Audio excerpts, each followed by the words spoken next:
Greetings and welcome to session 3 of the history of anti-Semitism.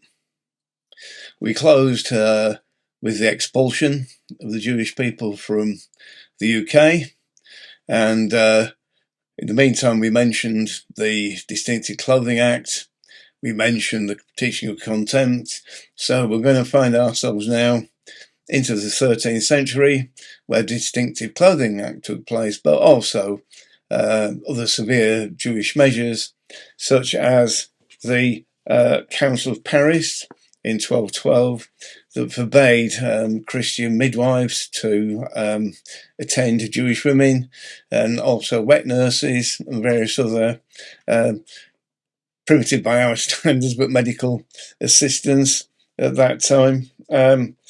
But there were widespread retaliations, if you like, or punitive measures against Jewish people because of the teaching of contempt, largely. But by this time, after the Fourth Lateran Council, the Distinctive Clothing Act, Jew equals enemy of Christ, Jew equals enemy of mankind. And during the plague, it was felt that the wandering Jew, this assumed Jewish person that struck Christ across his face on his Via Dolorosa, was condemned to wander the world endlessly in eternal torment, and with him he brought a foul stench and the plague, and many sort of Jewish beggars were seized upon and put to death on the assumption they were in fact the wandering Jew. So round about this time, conversion sermons were brought in. These were brought in 1215, the Church Council by Pope Innocent III, Ordo Fraterum Predicatium, as they were called, and the Jews were compelled to listen to them. And James I of Aragon in 1242 enacted more enforcing legislation. From this time also various colloquies, which is a bit of a sarcastic use of word in my opinion, were called or debates between rabbis and experts in Judaism. Usually these were converted Jews themselves, and they were more, I don't even know there's a proper word for it, even though I'm supposed to be quite an expert on these things. I'd call it kind of auto-anti-Semitism, where Jews who converted turned violently against their own people, and they, when they convert, instead of receiving like a Holy Spirit, they receive a demonic spirit at the same time, or instead of, or something that masquerades of it. Reverend Martini or Reverend Martin was a quite famous forcer of these sort of debates to illustrate that Torah in particular was against humanity and against Christ and against the general well-being of mankind. And these conversion sermons really were forcefully, I'm going to say forcefully enacted, and children were taken away from Jewish families, particularly in the 14th century, forcibly converted and actually taken away out and put into other homes. So, in one sense, the whole idea of forced conversions was to remove the Jewish presence and then remove the threat. So, forced conversion occasionally would have a penalty of death that went with it, as we saw during we heard during our discussion on the First Crusade. But the whole conversion, in even forced conversion, should be really seen as a passive form of genocide, because the stated aim was to eliminate the Jewish people, and by conversion, if not, then as we know, as we've seen, then proto-genocides and destruction of Jewish communities was very common in the medieval period. Everyday kind of thing. The 1222 Convention of Canterbury forbid Jews from even walking on what was considered to be Holy Land. And that could be anything, whether Jewish people knew it was or it wasn't. So that was another thing that they had.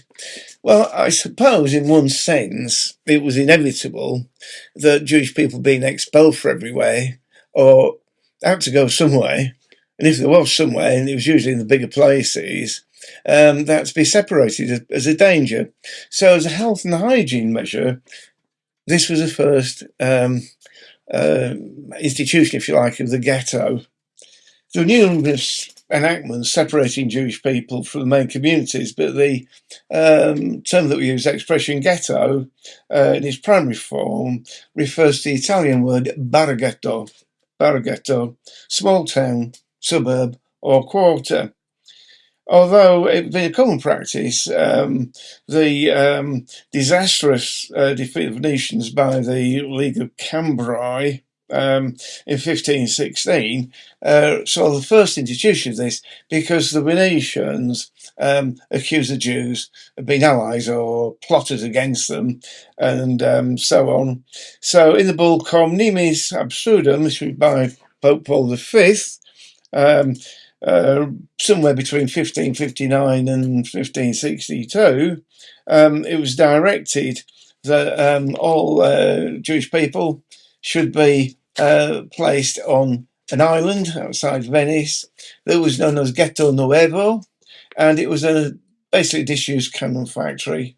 So the Jewish people on block were removed to Ghetto Nuevo, and the island was patrolled by security boats to ensure that they didn't get off that island.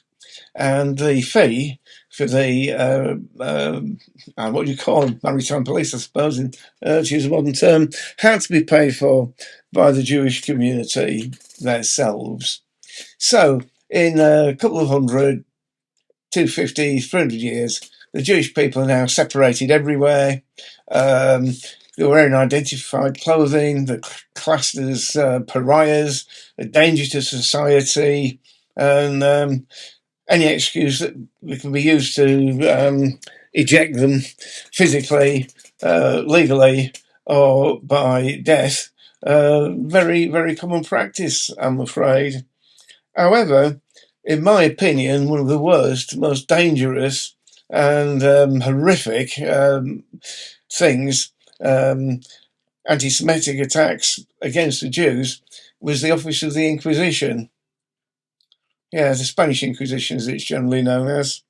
The office of the Inquisition was instituted by Pope Gregory IX, following as a follow-on, if you like, from Pope Innocent III's declarations.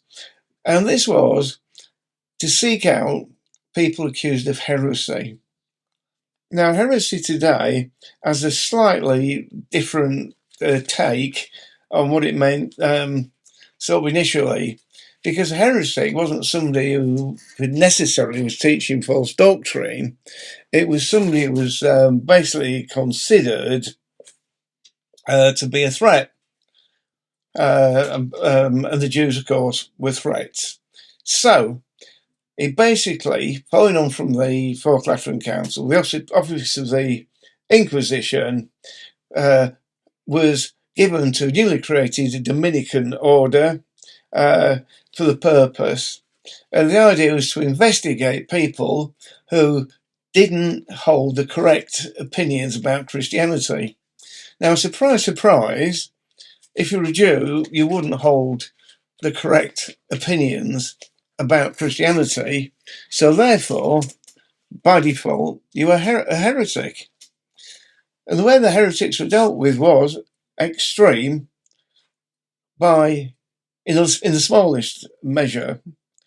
So initially, because of internecine problems within the Church of Rome, the Dominican order and the Inquisition were set up to deal with Christian heretics, because there were many divisions, and those of you that have got any sort of interest in church history will know the East and Western church split of the Filioque cause. The papacy was split. The secular barons and the papacy were at war with each other. It was a complete and utter mess. So to try and get some sort of cohesion, the papacy raised the office of the Inquisition. But of course, it didn't take very long before the Jews became subject to all this too. So some of you, or many of you, may have heard of the great Jewish scholar Maimonides, who was a medical doctor, and an affair came around in the mid-13th century, known as the Maimonides affair, where Maimonides' writings were found to be heretical, if you like, and then this pushed the initiative against the Jews, generally speaking. By the end of the 13th century, the Inquisition, in what I would say probably popular imagination, had reached its maturity, and the public spectacle of the auto de fe was enacted in public places.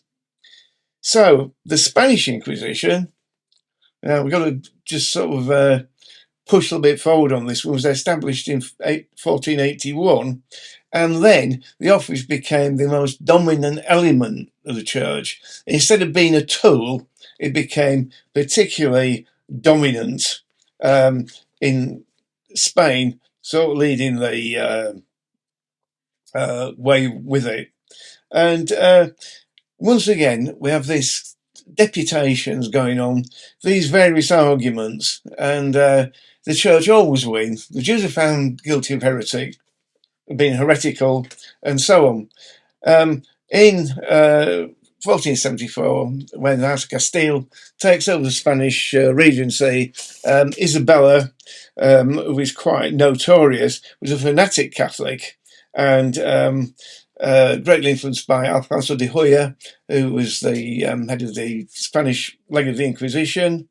And this was when specific measures against the Jews were enacted. They'd always been acted against, but this is when it became absolutely crystal clear cut that the Jews, in particular, were worthy of special attention. And if anybody was found practicing Judaism, which had by now become proscribed, if you didn't renounce your Judaism, you were over to the Inquisition to be tortured and burnt, basically. These series of enactments are really quite amazing. I'm just going to read these to you because my memory's not too bad, but I can't remember the list as long as this. So Bernard Gui, author of a manual for inquisitors.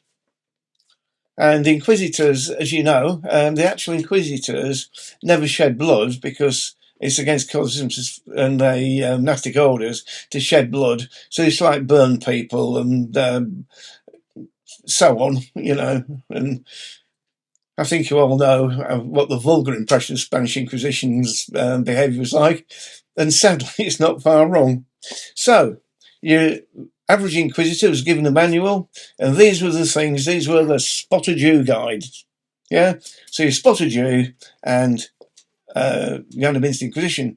But also they were very concerned about what they call Moranos, pigs, in other words. So I'm just going to quickly read these to you, and then we'll go over to our friends at Ezra.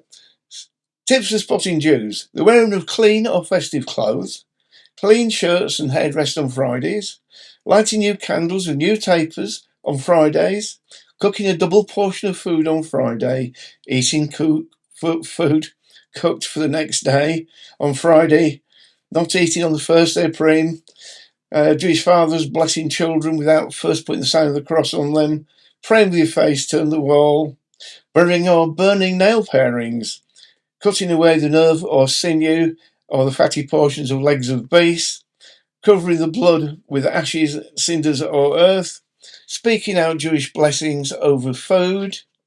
Good ones these, aren't they? After a drink being taken from a glass of wine, other people say sip from the same glass. Eating pork, hare, rabbit, strangled birds, conger eel or any other kind of eel, cuttlefish, not eating basically non-kosher foods, blessing children on a daily basis by laying hands on them, giving children Old Testament names, women not attending church up to 40 days after giving birth, somebody dying, turning the face to the wall, and washing a corpse with wall water, but most of all, not adding Gloria Patri at the close of reciting a psalm. Any one of these things observed by an inquisitor or a member of the public, because there were rewards for these things, remember, were subject to the Inquisition. So return after our visit to Ezra. Ezra International is a Christian nonprofit organization that helps Jewish people immigrate to Israel, or as they say in Israel, make Aliyah. Through your generous support, we are able to help Jewish people make Aliyah by providing one-on-one support for Jewish people in their home countries, completing in-depth ancestry research, by procuring necessary immigration documents, and finally, financing the immigration journey. Since 1995, Ezra International supporters have helped tens of thousands of people from around the world, and thousands are still waiting to return to Israel. God said He would be known by both the Jewish people and the nations when He restores them to their land. Your financial gift helps make that happen. Give now and be part of this great prophetic restoration process. Go to ezrainternational.org and give your gift of hope today. From this very grim picture of the Spanish Inquisition, which we may say, without any shadow of a doubt, lasted for many years. It might surprise most, but certainly it didn't end. The Office of Inquisition didn't close to the mid-19th century. Well, in the late 15th century, with the Age of Discovery, and starting traditionally with Christopher Columbus, who himself was Jewish, and had a Jewish crew, largely the more skilled navigators, and they went to what they thought was the States, Cuba to start with, and the first man to set land on soil there was actually Jewish. And this was a result of trying to flee the Inquisition and before the expulsions, both in Spain and Portugal, 1490s, not 1490, 1492. The Sultan of Turkey, strangely enough, offered a home for Jewish people fleeing Spain during that time. But their fortunes didn't go too well when they went to Spain. But the Inquisition were very hot on the trail of the settlers in the New World. And the Inquisition went there to sort out Christian heretics, Jews, and also those that wouldn't convert under the conquest of the conquistadores. I mean, it was a torture and killing machine. So let's just go forward to the 16th century, and now we're going to look at the Reformation. Now, the Reformation traditionally starts on the 31st of October in 1517, when Martin Luther nails 92 theses to the door of the Marienkirche in Germany. Let's just have a little look first before that. The heresy idea and sort of destroying enemies was not new when Luther nailed his thesis to the Marienkirche door in Wittenberg. There had been earlier movements such as the Hussites and the Lollards, who've both been persecuted mercilessly, put to death. I'm sure most of you have heard of William Tyndale, the Bible translator, and he was put to death for daring to translate the Bible into English. But these are the days that they lived in. Well, Martin Luther is a very interesting person in his own right. Martin Luther was a monk. He belonged to the Augustinian canons. Now, Augustinians leaned very heavily on the teachings of Augustine, obviously. But what's very often neglected when discussions of Augustine come up is that Augustine started with the Manichees. Now, the Manichees were very black and white people, and they had two things: spirit good, flesh evil. Plain and simple, yeah?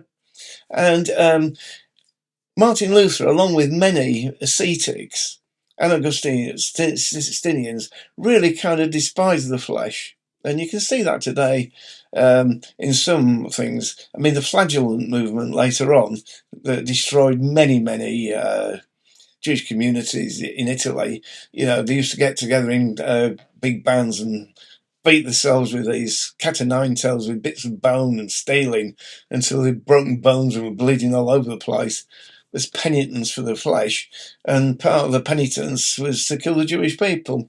But maybe we'll touch on them later, but I think time probably forbids. Martin Luther was very obsessed with sin and his own personal sin, and his confessor, Father Staupitz, got so fed up with him, with the amount of time he spent in the confessional, he said to him, "Dear Martin, please at least murder your father before you come back." Well, Martin Luther was very dissatisfied with what he saw the corruption of the church, and particularly the selling of indulgences. For those of you that are not from a Catholic background, you might not be quite aware of what an indulgence is, so let me elaborate. In this period, well, from the medieval period onwards, but even in this time, the time of the Reformation, people were far more afraid of purgatory than going to hell. You're expected to spend at least 2,000 years as a minimum in purgatory to meditate on your venial sins, and then so many odd 1,000 years for all your wrongdoing, so to speak. But there's a great idea that you could sell what's called an indulgence. You could pay so much off your years in purgatory.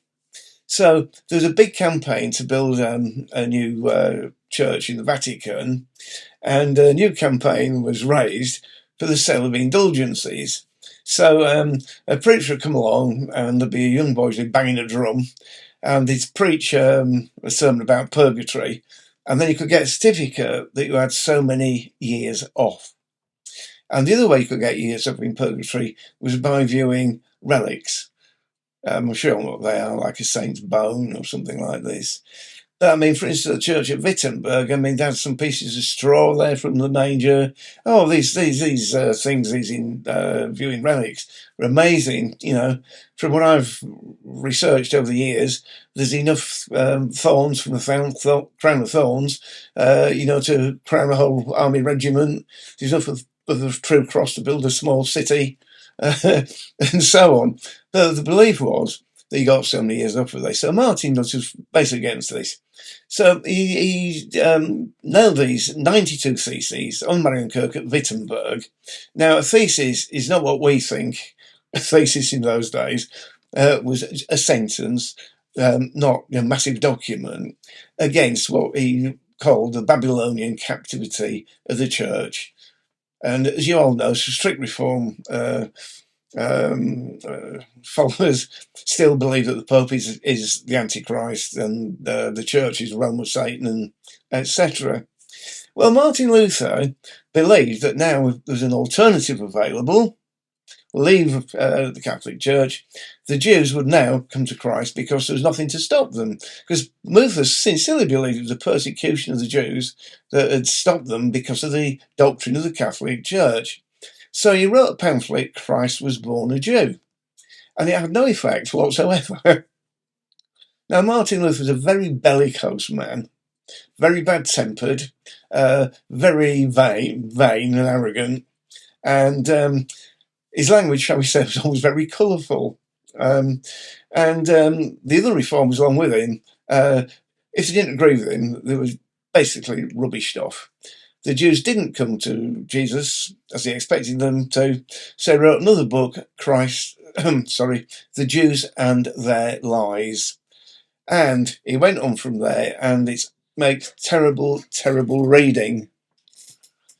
I'm going to condense Luther's teaching concerning the Jews. We are at fault for not slaying them. We are at fault then. We're at fault for not killing them. And then he talks about how Jews should be put to forced labour. He talks about how the synagogue should be destroyed and Jewish people banned from teaching. There's a whole lot of this teaching.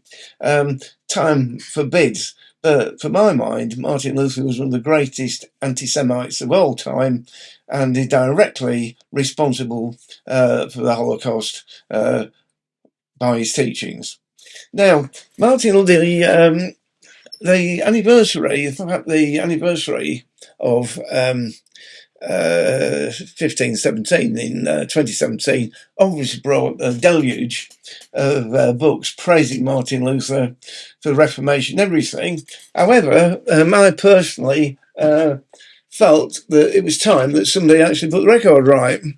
So when the euphoria died down, I produced this book, The Dark Legacy of Martin Luther, which is available if you want to read it. And I just want to say that if you don't understand Martin Luther, you don't understand modern anti-Semitism, and you'll never understand the Holocaust. Many of the reformers, Jean Calvin, I'm sure you've all heard of as well, he had a very strange view of the Jewish people. And we can't really detain ourselves on that. But shall we say, he was quite happy to accuse the Jews of everything under the sun. And he was quite happy to have people put to death when he was the head of the canton in Switzerland that he was head of, including the early Anabaptists, Conrad Rebel, Fitzmounts, people like that. A man in Geneva called his dog Calvin, he had him put to death because of that. So you can imagine what his attitude to Jewish people was like. So the Renaissance, Martin Luther, not the Renaissance, the Reformation, was equally as bad for the Jewish people as it was previously. No improvement whatsoever. So we're going to finish here, and we'll pick up with the Enlightenment up until the modern period, and possibly we may even do session 5, shall we say, from post-war period onwards. But until then, it's been a great privilege and a pleasure with you. May God bless you.